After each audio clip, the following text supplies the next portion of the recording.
everybody hear me? Is it loud enough? Perfect. So as you said, my name is Søren Pihlmann. I'm the director of the Copenhagen-based architectural company Pihlmann Architects, and I've been that for I think 5 years now, 4 years.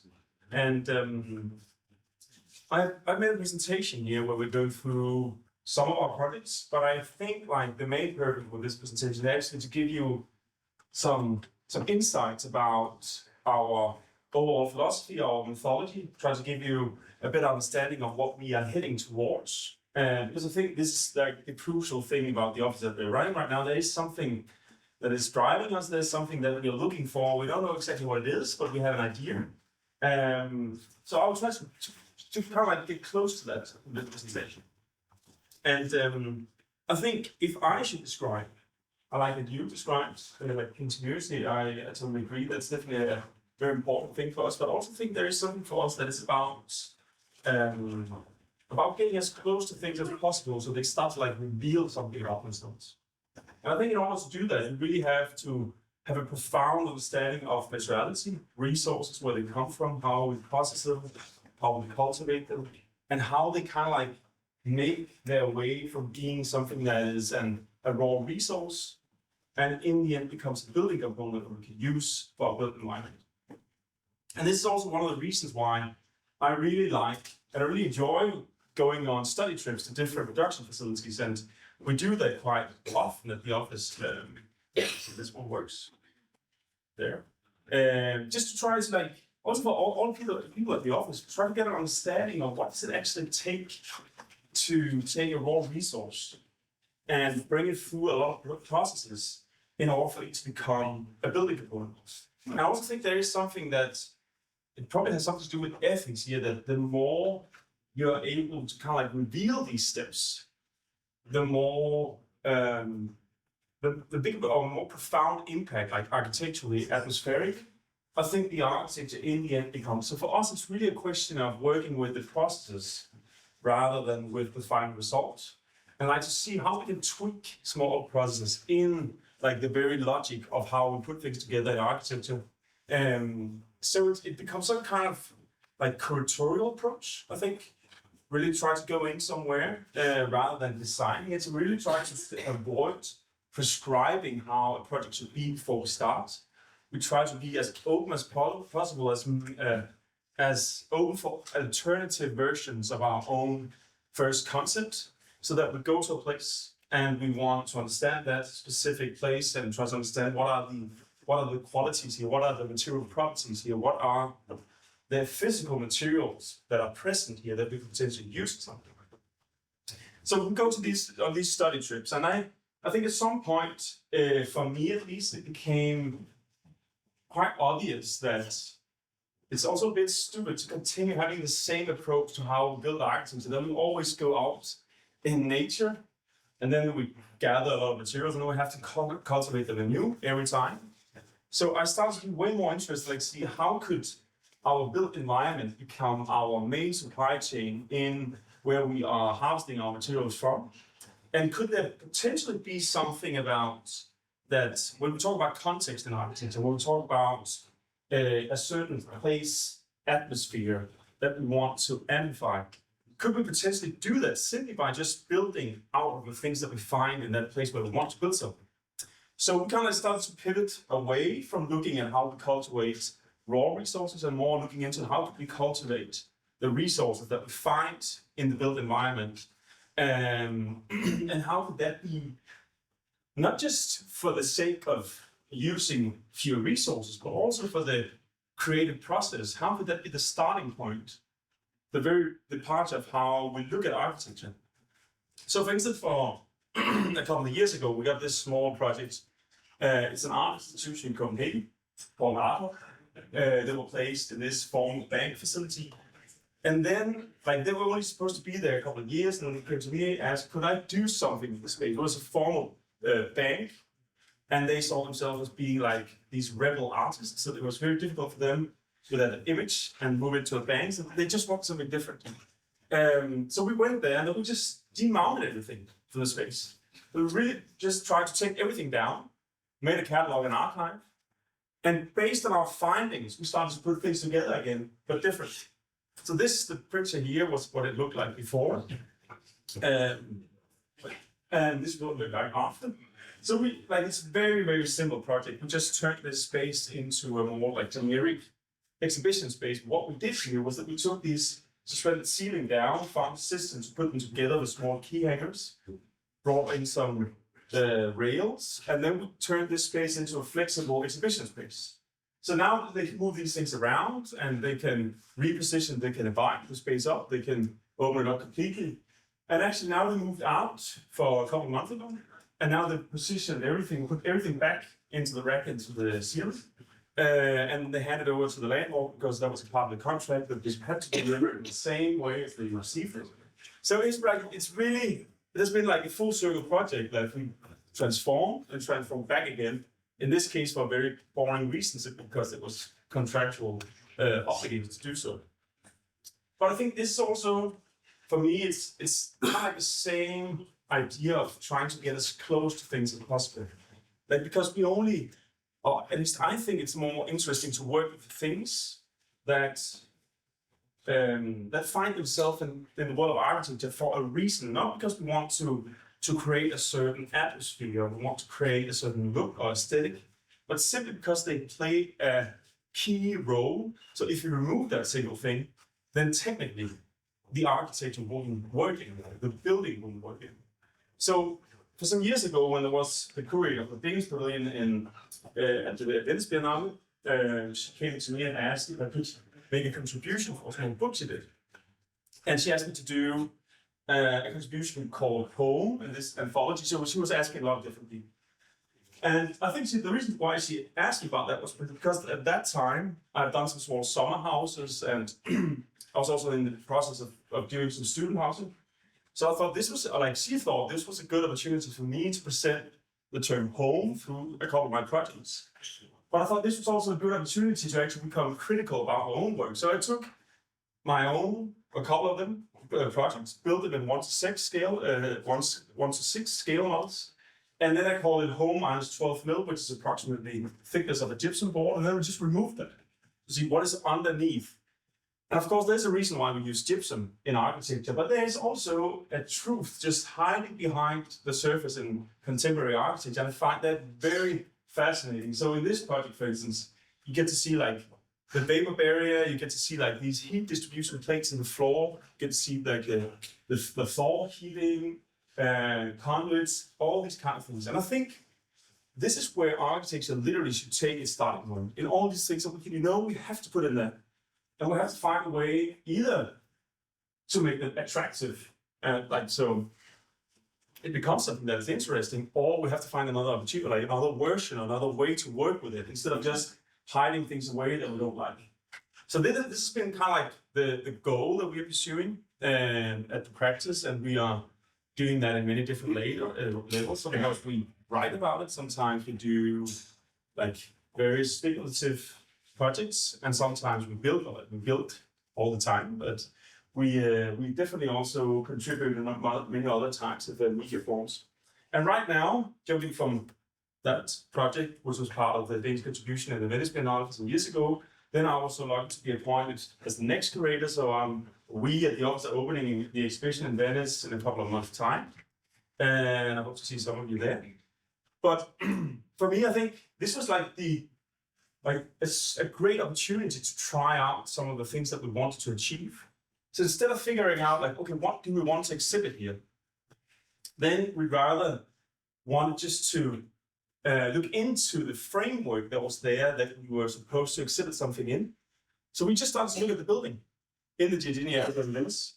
Then we invited a lot of different people on board that we knew a lot of things about existing buildings. So we made a collaboration with the architecture school in Copenhagen, which there is a whole institution just focusing on cultural heritage, transformation, restoration, etc. We're down there together with them on a field trip to do like a thoroughly measurement of the existing pavilion. Then afterwards, we also just went there, started to dig a hole in the floor, because we knew from analysis that was made prior that they had to do a new floor sometime. So we thought, like, why don't we just go there and have a look at it? Then we started to take up all the materials we found and put them in each like separate material pools. And at this point, we didn't even know what to do. We were just interested in gathering as much information as possible. And then we invited other types of researchers on board, engineers that would start to do like these different types of scans of the materials and the composites we found, and figuring out what are the compression strength and what are like the distribution between cement, mortar, lime, and different types of aggregates. We really started to do these 3D simulations with a guy from Denmark. Like they could kind of like do all sorts of things to figure out what are the material properties of the things that we found. We also started to see like how could we introduce a novel component, like few novel components from outside, like binding agents, for instance, alginate from the lagoon, and to see like how does that behave with the materials that we found on the site. And then we started to do collaboration with a postdoc researcher from the Copenhagen University, and he did these, I think, very beautiful pictures. But there is actually a reason why I'm using the pictures to see like how adhesive the binder when it is in connection to the mineral aggregates from the site. And for us, this has just been like a continuous research to see like what are the potentials that lies within that building on that site without really knowing where we're going. Of course, now there's only 2 months left, so we have to find out a way where we'll end up having an exhibition. And we also have some ideas, but I think there is something in this approach that I at least find very fascinating, that is just about gathering information before we start to have ideas. And yeah, we've been doing a lot of different tests, and we also made a correlation with some engineers that is focusing and researching on how they can do non-destructive tests of concrete, and based on different types of radar technology, ground penetrating tomography, so like all different kinds of scans. They can kind of like see where there are cracks, they can see where there are rebars, they can see a lot of different things. And based on their knowledge, then we can also find out ways on how to harvest these materials afterwards and use them potentially for other purposes. So we have been together with them in this pavilion for a very long time, where we have, I'll just see if I can, okay, there is some sound, I hope it's okay. And then we started to cut things out based on their findings. And like here, it's like one big chunk of the existing floor that was flipped upside down, and then it was cast directly on gravel. And this is actually with rebars, and we could use this as a small beam. We cut more pieces out, and then afterwards, together with some people from Switzerland, we started to look into the soil underneath, figuring out like what kind of particles does that consist of, how much silt are there, how much clay are there, how can we mix that with the gravel, and how could that become building components that we could use for something.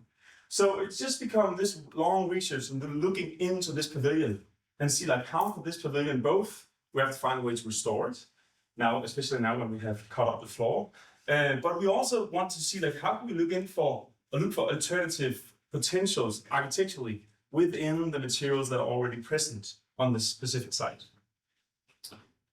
So jumping from one ongoing project to something that we actually finalized for, it's about a year ago. And it's a small transformation of a villa, a house just north of Copenhagen. And this was this early 1950s villa, quite classical, but also a building that really was worn out, that needed to have like quite a significant amount of restoration work. There was a lot of mold in the wooden floor, there was a lot of grout falling out, some loose bricks and so on.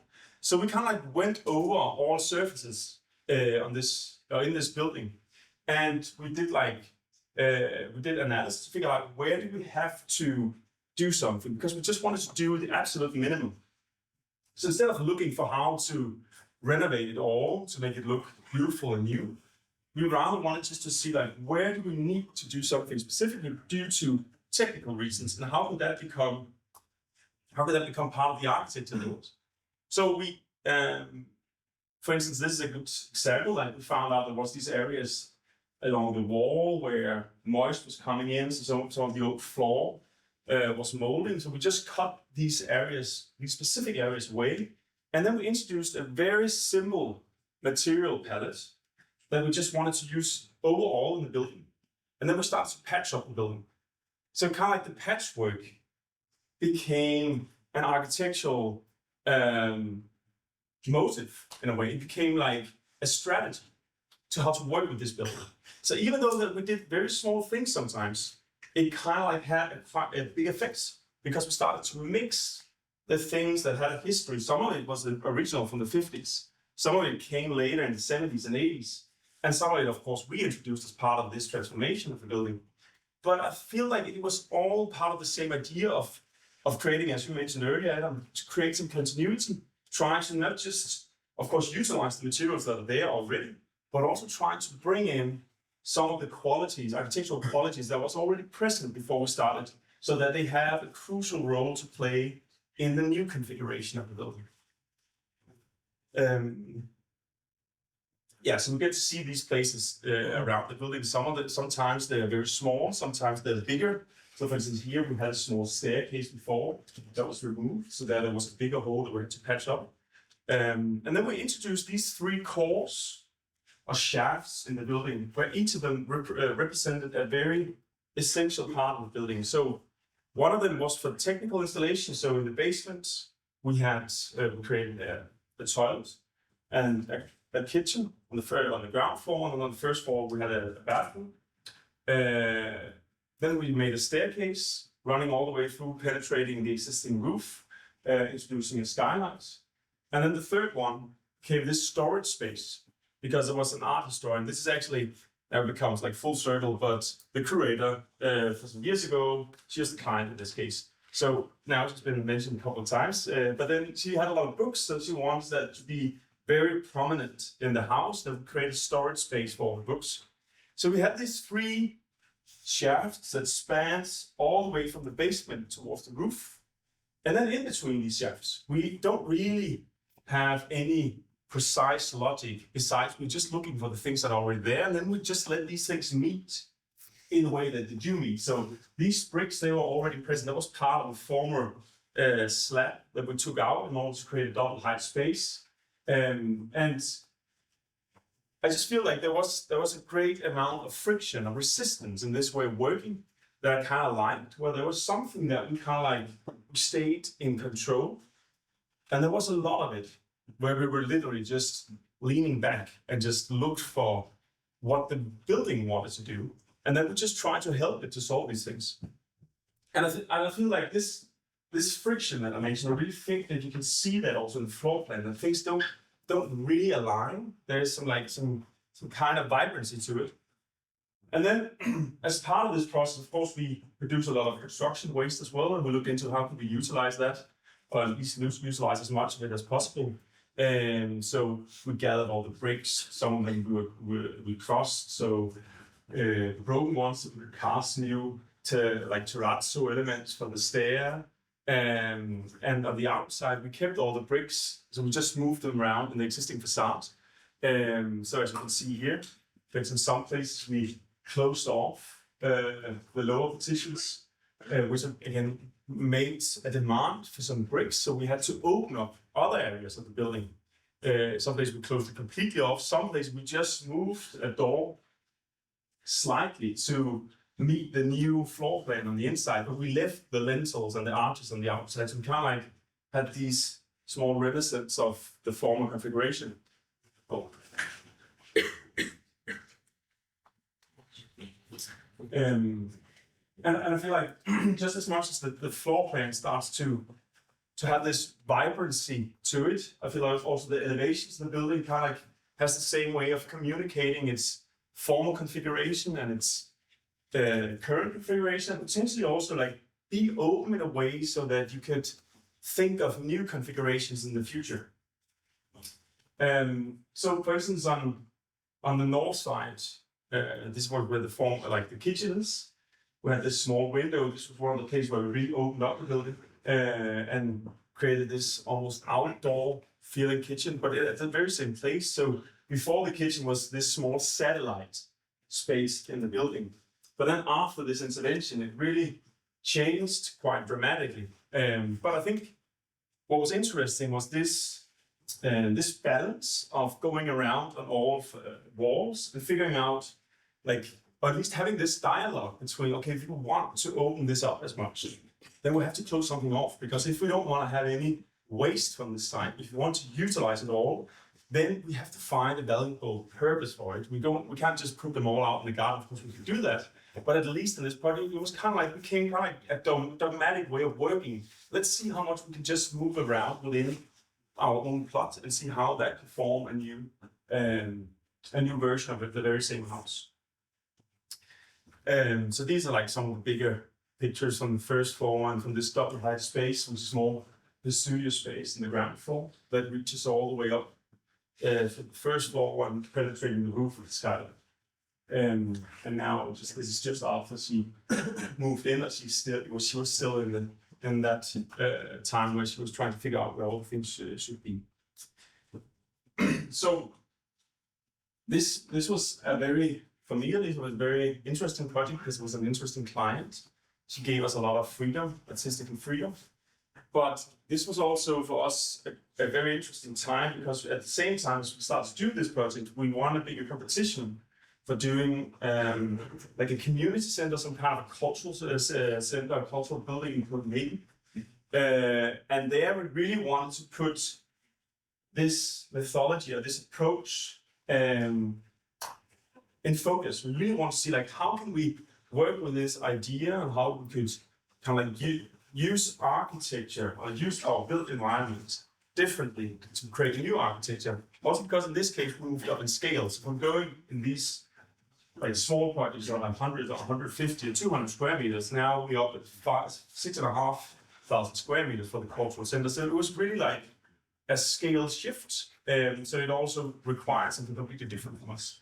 And I really think this is also the project that I'm about to show now has really been important for us, because it kind of like becomes more precise, at least in my opinion. Also because as soon as we move up in scale, there is also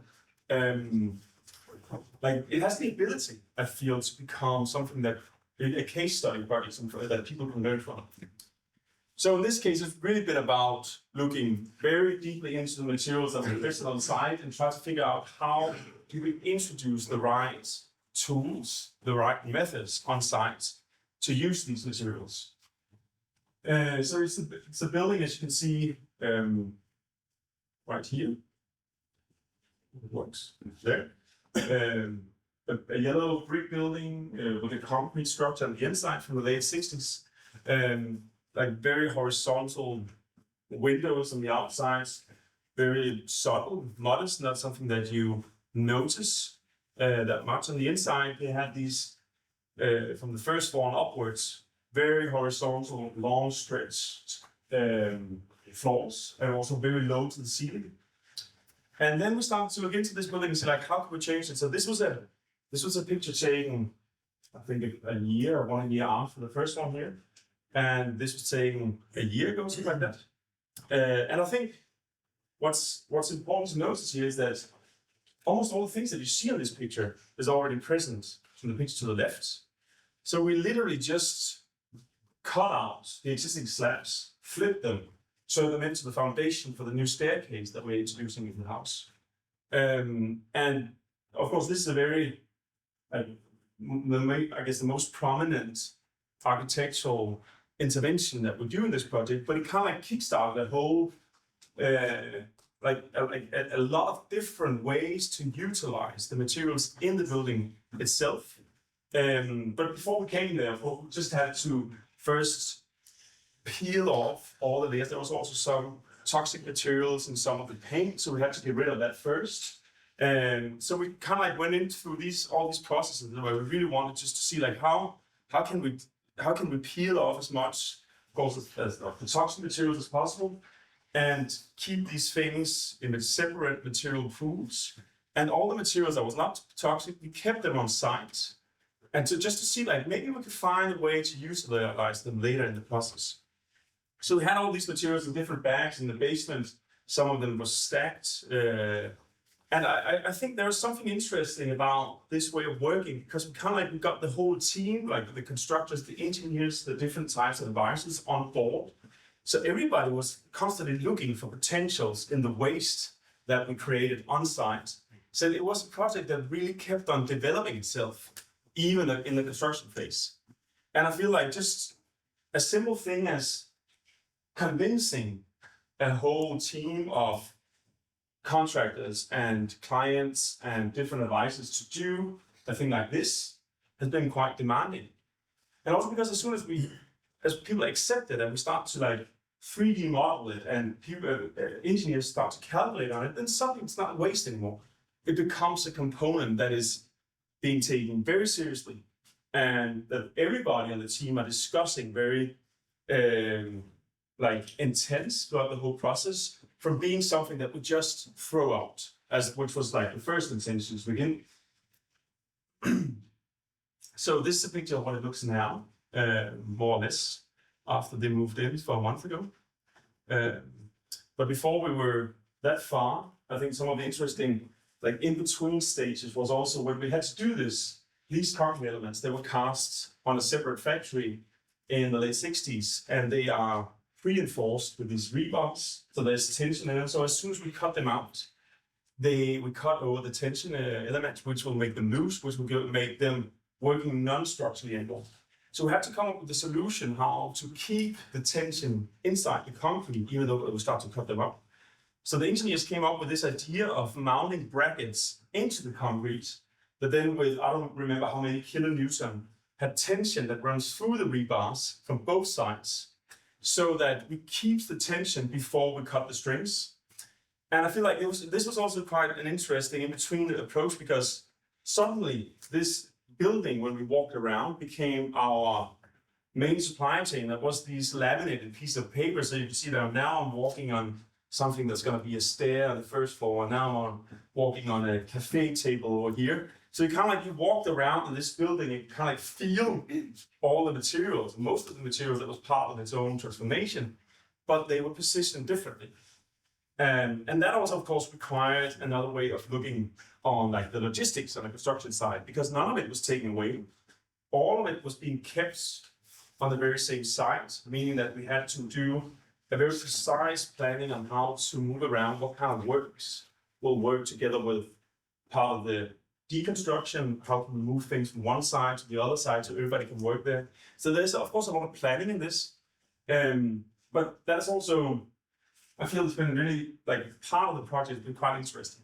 So after we start to mount these brackets, then all sorts of cutting machines came in, depending on where in the building it was, how close it was to the facades, what kind of elements we had to cut out. So it's been like a whole array of different cutting machines we had to introduce.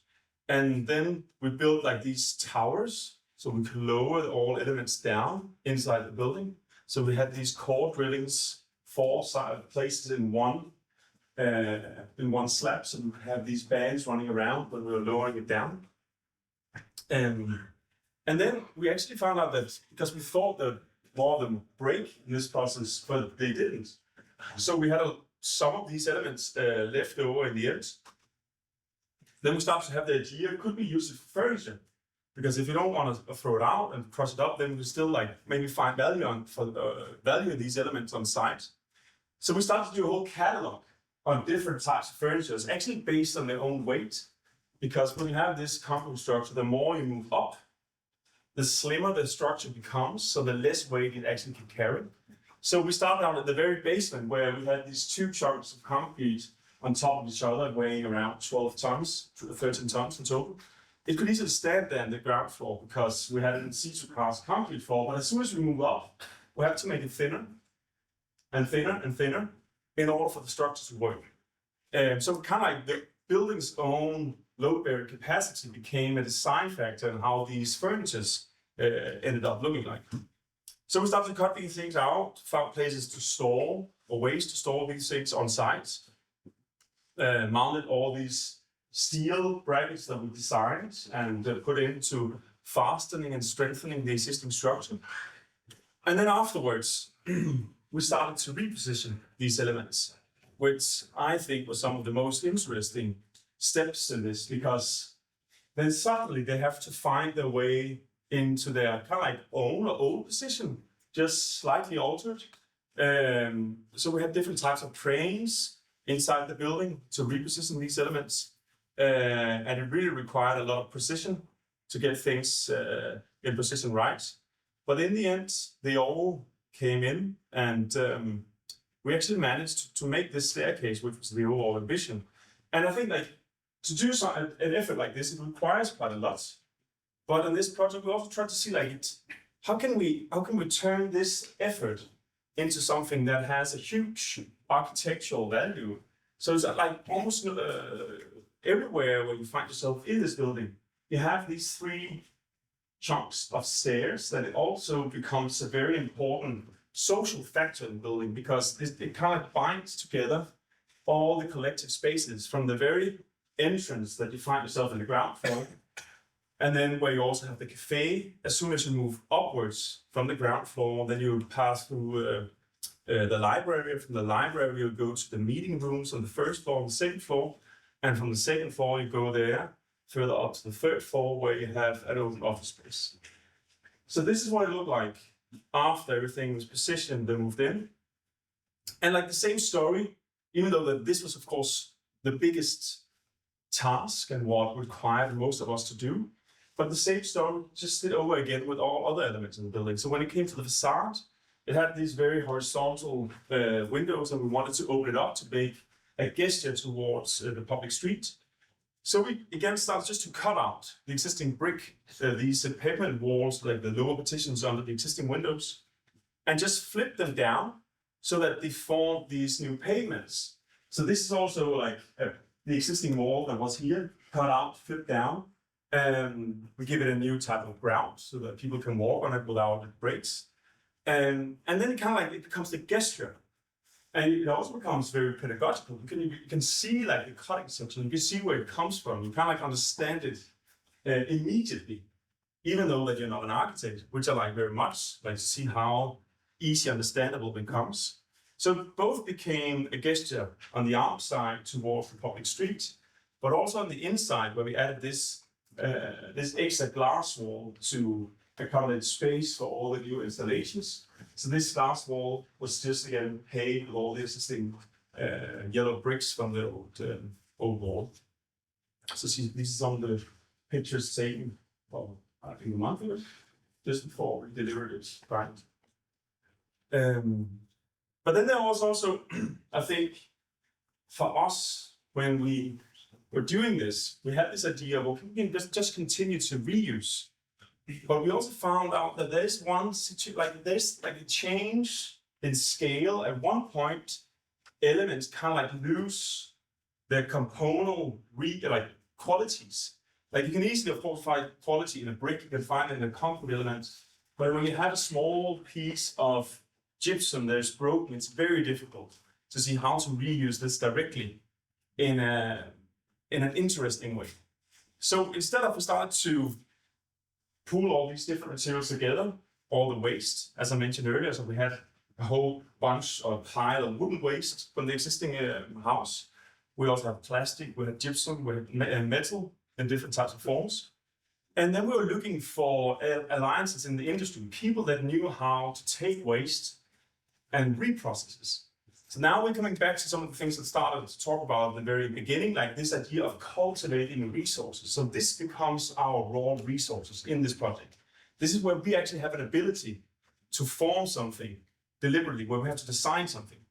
So I think it was super difficult, for instance, with gypsum. We tried hard to see, are there any ways to reactivate existing gypsum? We talked to some researchers that had an ongoing interesting project about it, but we never really found a solution to it. So this was also some of the places where we just had to accept when it comes to gypsum waste.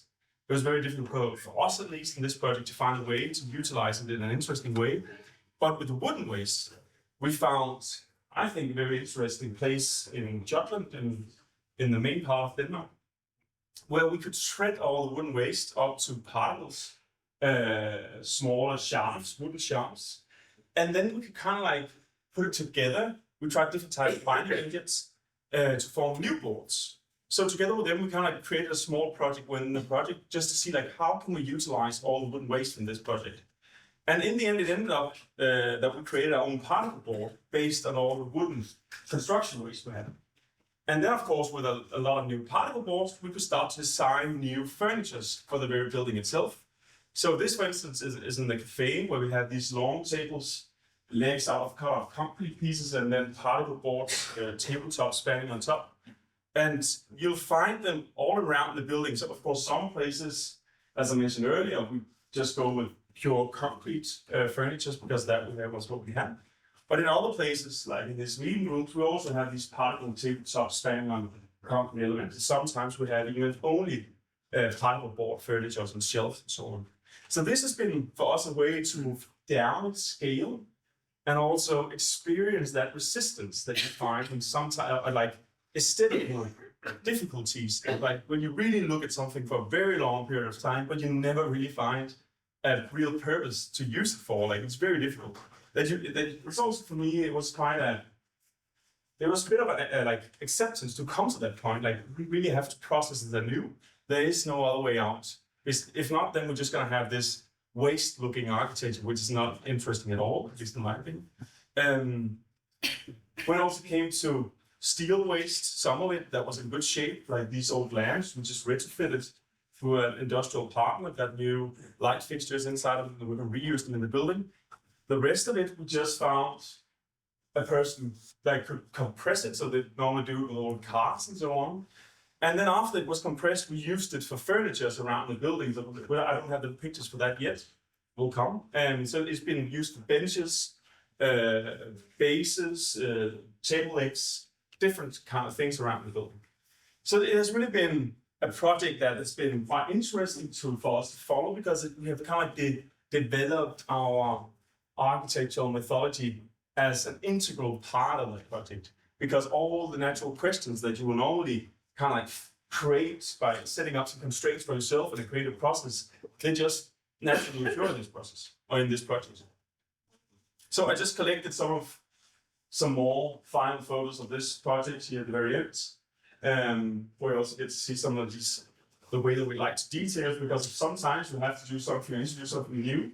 But again, we just want to keep it as minimum as possible, introduce as little as possible, but also want to expose as much of the things that we then introduce as possible. So here we get to see like this corner of the new staircase and some of the old concrete elements. This is actually a concrete beam from former skylights in the back part of the building that we just cut out, turned that into the first step of the stair. This is a scene space, a space where they have lectures, debates, etc. Where there was a former toilet before, but we didn't remove any old tiles because they worked. We did remove all the old linen because there was some toxic materials in the glue. All the tiles were present in the building. We didn't change any of them. So you can actually see that these are toilets, small toilets that you could walk into. At least you couldn't do that before. And then becomes this mess of, like, not a mess, but just like a lot of materials being put together, each of them bringing in their own set, like their own logic to the building. So like, I feel like everything kind of like reacts to each other, and everything are there for a reason. None of it has been hidden away, which also, of course, makes the building very accessible. It's also very adaptable for the future because you can access everything. You can see if there's something that needs to be changed. It's quite easy to change something.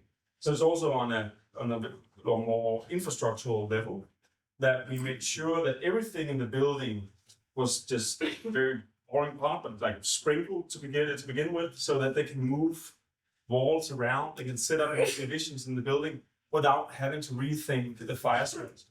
So like all these way of thinking about infrastructure and how things are being put together on a very early stage was part of the way that we thought through like the spacious qualities of the house. So this is from the library. We have like this long bench where there's a lot of art books that is actually being facilitated by Art Hub, the small art institution I talked about together. And then you have like a lot of these, which I like a lot of these details where the resistance being imposed by the existing structure. You have to find ways to adapt to that.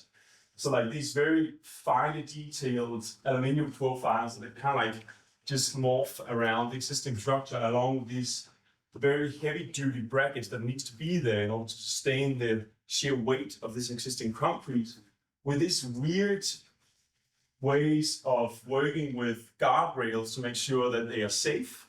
But like all of it is kind of like come together in a way where it works. It's according to all rules and so on. But I think it brings in some playfulness. It brings in some joy to the architecture where things don't become that strict. We can kind of like allow to play around with things. So this is a view from one of the meeting rooms on the second floor, and from this technical facade towards the south, and some of the existing floors, the places where we have ripped off the existing vinyl floor. You can see the concrete underneath. Sometimes they glue on the floor left, but then we just gave it like a 2-component epoxy on top of it, transparent, so you can see all the traces from the former floor. And then again, trying to bring in as much warmth and welcomeness to the building as possible, because again, it is a very hard building, like concrete and glass, mostly steel. So we played around with 2 different types of curves. One that is inside the building that has this slightly yellow tone, which is very close to the yellow tone that we painted with this fire retardant paint on top of all the new steel. And that tone actually came from the old radiators in the building that we decided to keep, because they were mounted there back in the 80s and they have become very yellow over the years, even though they were white in the beginning. So we kind of found that NCS color that they have developed over like 50 years, and then kind of like created a new paint that had the exact same color, and then painted all new steel inside the building with that color. And so I think that's also some, of course, it's not necessarily to do that, but we have to come up with some kind of color to a fire retardant paint. So that was also some of the ways where we could kind of like set ourselves free a little and just be more open-minded to see what we found and see how we could play around with this. And I feel now I'm also coming a bit back to what I started to talk about at the very beginning, this idea of coming into the very essentials of architecture and see how we can reveal that, how we can make the things that is normally being hidden away, turn them into the protagonist of the architecture, let them play a more important role, not just on a technical level, but also on a more spacious level. And I really think that the closer we start to move to materials, and when we start to see like these weird things where things are popping out, or they have like their own voices that we have to take into consideration, the more interesting I really think it is. And I think right now, because there's a lot, at least in Denmark, there's a lot of things going on in this direction. And I just feel like the more tools we get, the more knowledge we have, the better position we are to understand the materials that we find out there, the easier and more playful we can start to do architecture, but mostly based on the things that is already built, so we don't have to process that much. Thank you so much.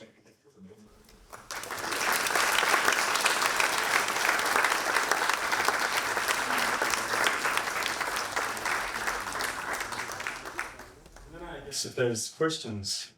Yes, thank you very much, Søren. I think it was great. So, do we have any questions? Yes? Thank you for your presentation. It was super interesting. My question is that regarding this last office project, did you have any calculations regarding the cost or the construction time cost of the project of building something with your method and building something? Yeah, we have. But I don't know how to, I don't know exactly the construction prices here. But compared to Denmark, it was not expensive. Like if you compare, it depends on what kind of building you compare it with. But if you can compare it to other types of cultural buildings in the Copenhagen area, it's very cheap. But if you compare it to development projects for housing, it's like 50% more expensive. So it's like, and it's also like very different types of projects. So I think like what made this so cheap, you could say, is like the rest of the building is kind of like being adapted as if it was a car garage. It's like the cheapest way of doing technical installations. Of course, we had to plan it very deliberately. We had to make very precise drawings. But as soon as we've done that from our side, the rest of it were quite easy. So the things that were really required a lot of effort was, of course, in these elements where we reused it. But it was not because it bumped up the price that much compared to what I actually thought it would do. So I think that was the positive thing, that it's actually, it is scalable. You could do this, not just in this single project where we have a very risk-taking client willing to go new ways, but I actually think this is a way that you can scale up, and other people could do that as well.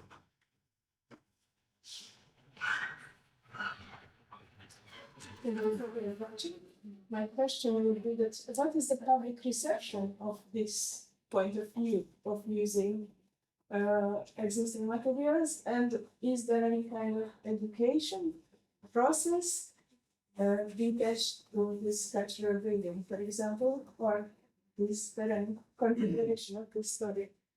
I think that the public reception so far has been very positive, but like really positive actually. And we're trying to do our best to document everything, and to, like, now we're doing like a book about the whole process where we also are coming up with something like, as you mentioned about, asked about the like economy, but also the life cycle assessment. What does it look like? How many percentage of the building can be actually reused?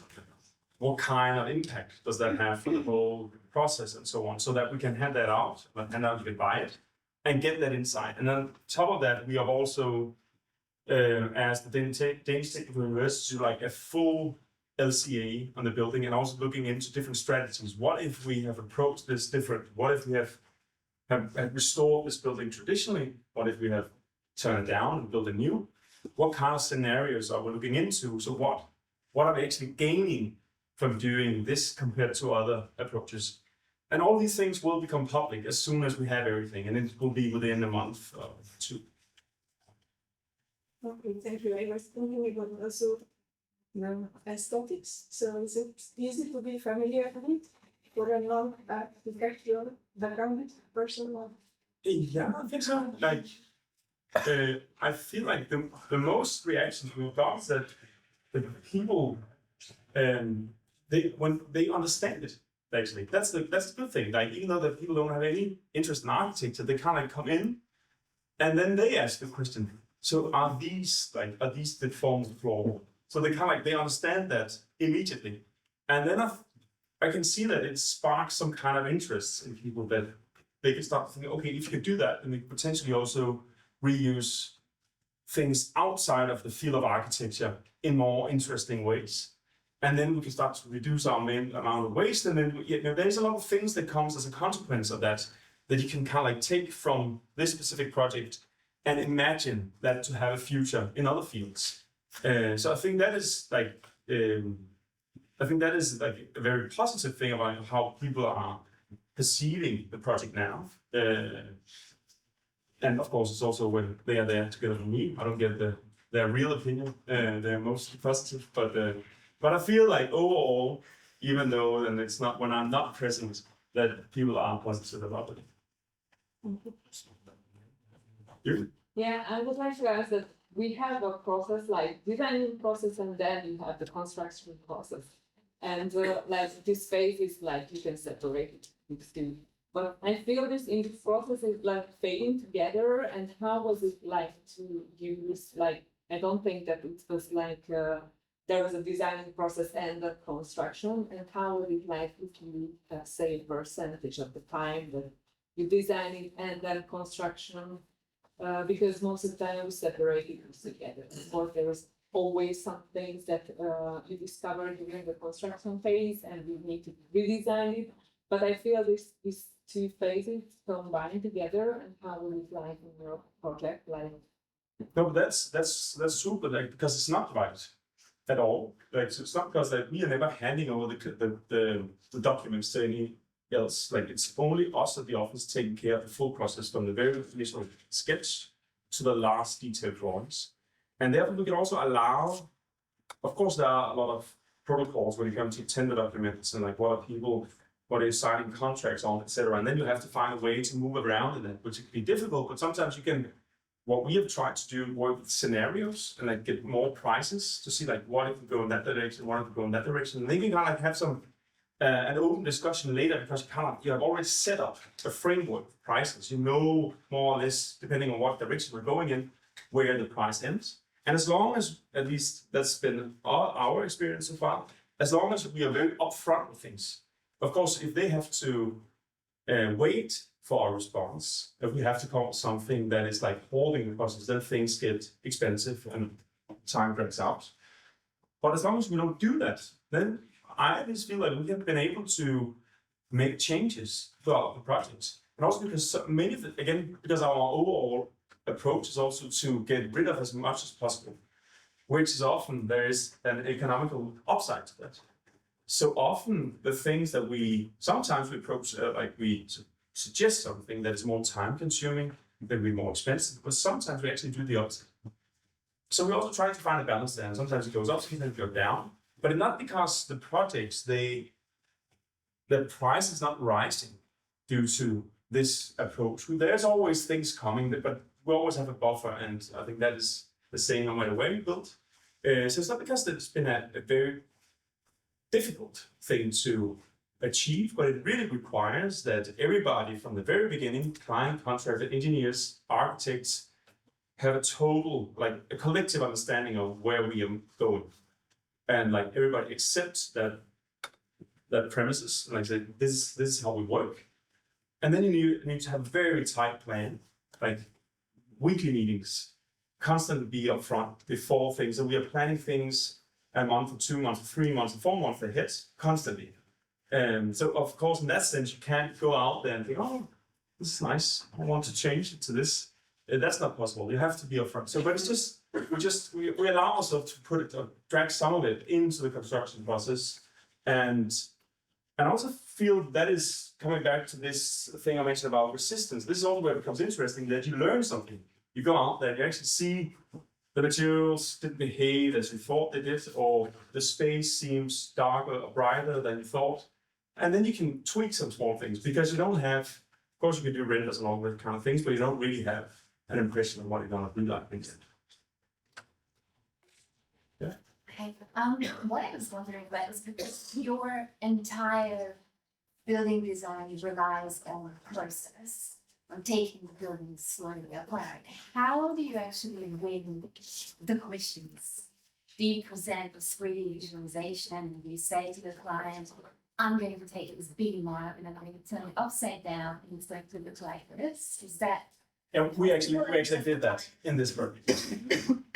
So, but there was a long competition phase. So the first part of the competition phase was just we had to send a letter describing our methodology approach, what we believe in, like half and a 4-page. So that was, of course, it has nothing to do with the specific project. It was more like, what kind of architects are we interested in doing? And then afterwards, there was an interview with the client, and then we got into the competition phase, which lasts for around 3 months, 3.5 months, where in the competition phase, we had to do 3 presentations for the client. So we actually received feedback that we could implement into the project. And because it was such a long stretch competition time and we had access to the building, we had access to all the original documents, we came up and suggested to do this maneuver with the concrete slabs as part of our competition proposal. Not the things with the bricks, as I remember, not the things with the furniture. There was something that came later on. But like that initial idea was already there, and which was also very important, I think, because that was also part of the contracts that they signed when we won the competition, and the contractor, like they had to really like do their best to do these kind of things. Like they couldn't get out of it. That was part of our competition. That's like the whole reason for them to win the competition or the project was that they were able to succeed with this thing. And as soon as we found a way to succeed with it, then it became easier for us to introduce some of the other ideas on how to reuse the other materials and how to create these material pools or banks in the basement and see if we can use it later on with the process. But for instance, for the Biennale, we didn't have any idea. We didn't show them anything.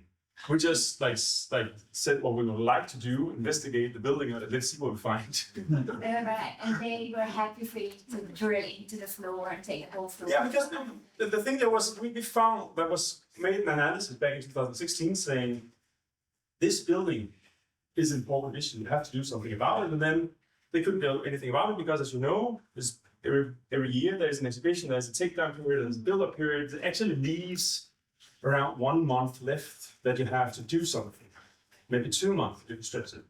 So no, that's not time enough to carry out like full-scale renovation. And then I said, well, if I'm the curator, then I could bring in, first of all, myself as a resource. I'm bringing exhibition funding as well.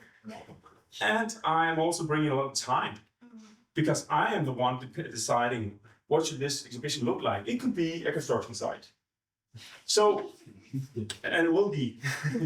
so I kind of like opened up the question of like, what is resource in this situation? Because it's very difficult to take care of this existing building, and what we actually want to put emphasis on is that we have to be better at taking care of our existing buildings as well. We have to be better at finding new values in our existing buildings. And this kind of like combined everything in one little package. That was easy to say yes to. So okay, we will fix the floor and fix the building and do an exhibition at the same time. Easy.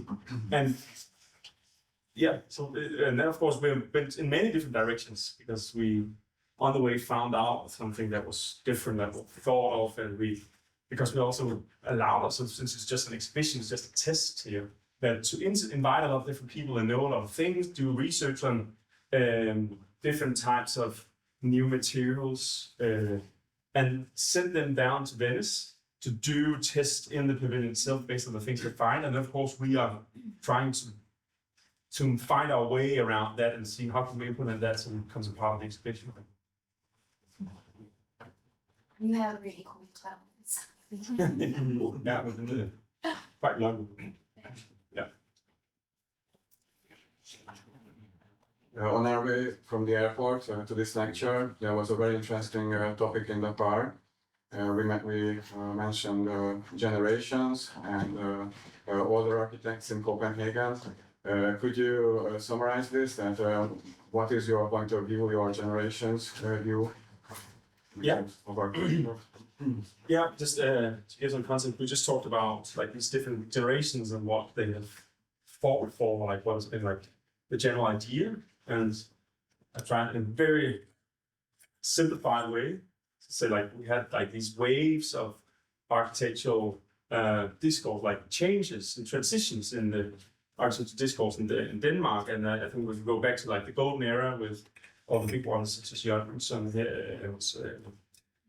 Arne Jacobs, etc. That was like very important period for Danish architecture. And then we had these the big offices that we have today, where most partners are just being retired, so that's around that age now. And then you had this like that what used to be called the new wave of Danish architecture, which was like the pioneering figures of Paul Bjerke Ingels. But besides him, there was also these other offices such as Grove, Adept, Effects, and so on, very much influenced by the Dutch architecture at that time. And I feel now we are just in the transition phase again, where there is a new wave of Danish architecture, which is, you can really see that there's certainly, within the last 5 years, I think there's popped up a lot of small offices, and there's a lot of attention and emphasis being paid to the small offices. So before it was very difficult to be pre-qualified for any competition or anything if you weren't a bigger office with at least 100 people. But now there's a lot of good initiatives to make it easier for smaller offices to actually find their way into the architectural community. And I think like this transition again from having this very Dutch conceptual approach, now of course the sustainability, the green transition also plays a huge role, but I think it's also about like what we lost in that last wave, that the younger generation tries to win some of it back. Like come close to the materials again, try to understand how do we build rather than what do we want the build to look like. And I feel like this combination between a greater resource awareness, a greater interest in natural materials, reused materials. I think that has kind of like sparked this new wave of architecture in Denmark. So it's a very interesting time to have an emerging office in Denmark right now. It's quite, I wouldn't say it's easy, but it's a good time. Definitely easier than 10 years ago.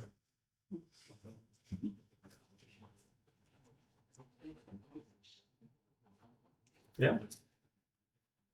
Other questions?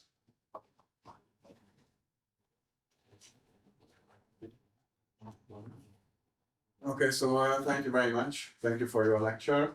I think it was great, and thank you all for your audience.